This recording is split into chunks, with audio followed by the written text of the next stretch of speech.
And when the water's murky like this, it's really hard to see the stingrays when they hide beneath the sand, which is just why JD couldn't see it when he stepped on one. There could be water damage, electrical damage, engine damage, and that could add up to thousands of dollars. And the damages aren't just under the hood. This car hit the water so fast it knocked the whole front bumper off. And one of those overdoses happened here in the Manatee County Central Library. Officials say they found someone had overdosed in a bathroom stall. The water has gone down a lot since yesterday, as you can see from the line on the tree over here. Watkins was found shot to death here in her own bedroom. As you can see, the window is now boarded up, and the question neighbors keep asking is why. When Norton Elementary does get the warning that there's a tornado in the area, students will come out into these halls, crouch down facing the wall, and duck their heads. The CDC teamed up with the White House and a group called Scary Mommy to hold a Q&A on Facebook earlier today. Hundreds of people sent in questions about the Zika virus.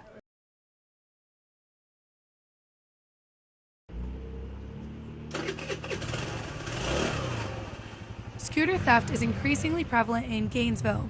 One University of Florida student is experiencing this firsthand, along with the difficulty of changing her routine. It is more inconvenient because getting to soccer at Southwest, or if I have to get somewhere to get coffee really quick in the morning, I can't really anymore. I have to drive, and it's a little bit more convenient trying to find parking. Alyssa Scrid reported her stolen scooter to the Gainesville Police Department back in August, with no reply since. But she's not the only one. So far this year, GPD has received 96 reports of stolen scooters. Many of these cases are simply because of careless behavior. And just making sure that you take your keys with you when you leave your scooter. We'll find that many people just leave their keys in their scooter. Might as well just put a sign saying "Steal me" right next to your scooter. Scooter theft is most common in the southeast side of the city, near downtown. But there are measures you can take to prevent theft. Scooter retailers say that having a visible lock on your scooters is one of the best ways. In Gainesville, where there's one scooter, there's usually 10 scooters all together, if not more than that.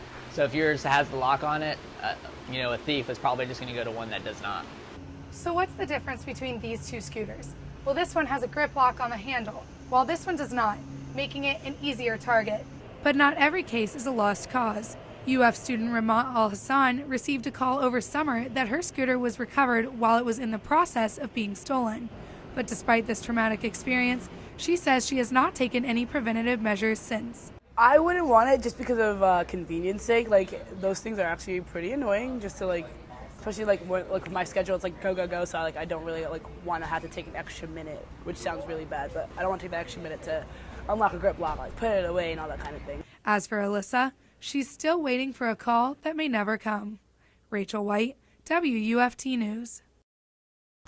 The group is focusing on a particularly troubled street in Lakeland, and all it took to improve things was once a week for an hour a day. Their war is not fought with violence, but against it. The eyes that we see through, we see the war. We know the intensity of the war. She has seen too many shootings on Chestnut Woods. Being a native of Lakeland, born and raised, it was like, this can no longer happen. Debbie Crumbly is the leader of a group called Boots on the Ground. Once a week, they put on camouflage. We were just directed by God to come out here and just pray for 1 hour. For the past year, they have marched up and down the single quarter-of-a-mile street. You hear us, Father? God, you said. While marching, they shout prayers as loud as they can. And Lakeland police say it's making a difference. Well, we've always said that police cannot do this alone. We can't. We can't arrest our way out of situations, so we have to work together as one collective team. Last year, there were 19 reported shootings on this one block alone. This year, there have been only 5.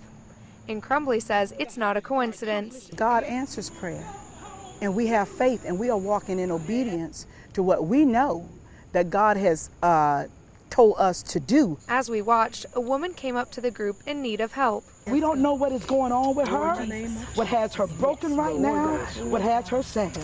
But we lift the situation up to you, God. The group says Chestnut needs this personal touch, and they're not leaving anytime soon. There must be a consistency when you're doing this type of ministry. And when people see that you continuously continue to come, and it's like, well, these people are real. They say they are going to spend some more time on Chestnut Woods, wait to see more improvement, and then turn their attention to another street in Lakeland. Rachel White, Fox 13 News. The average half marathon time in the U.S. for a woman in her 30s is about 2 hours and 20 minutes. Tommy Bost ran it in 2 hours and 13 minutes before she even turned double digits. This one is one of my favorites. Yeah, these are like all my favorites, but I love this one because I got to run with Becca Peasy the last 6 miles. But running is more than just a hobby for this 9-year-old. In following her dad's advice, if you can help others in something that you love, that would be pretty cool. she set a goal much farther than the finish line. While training for her longest race yet, Tommy decided to raise money for the Pace Center for Girls in Alachua County, a place that gives support to young girls going through tough situations in their lives. It really touched them, I think, that another girl who's younger than the girls that are here took an interest but also took action. She began her journey just a few months before the 5 Points of Life half marathon in Gainesville. Even after Tommy finished the race, her fundraising did not stop. By March 16th, she had surpassed her $10,000 goal. To put things in perspective, Tommy's donation is enough to provide Pace girls with free transportation for 1 year. As her fundraising journey came to an end, Pace held a reception where Tommy presented them with the check. But it was clear the impact she had made was much bigger than the dollar amount. Even though she's 9, they looked up to her. Because they could see, that someone her size can do it. They can. Even though the race is over, Tommy's relationship with Pace is not. Looking forward, she hopes to do another fundraiser and set her goal even higher. But for now, she'll continue running and inspiring us all to do something more. Rachel White, WUFT News. Gator Soccer is currently in the middle of the SEC semifinal game against South Carolina.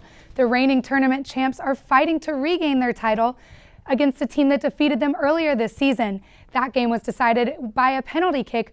Florida Volleyball sits at the #1 spot in the SEC as they prepare for a rematch against Mississippi State on Sunday.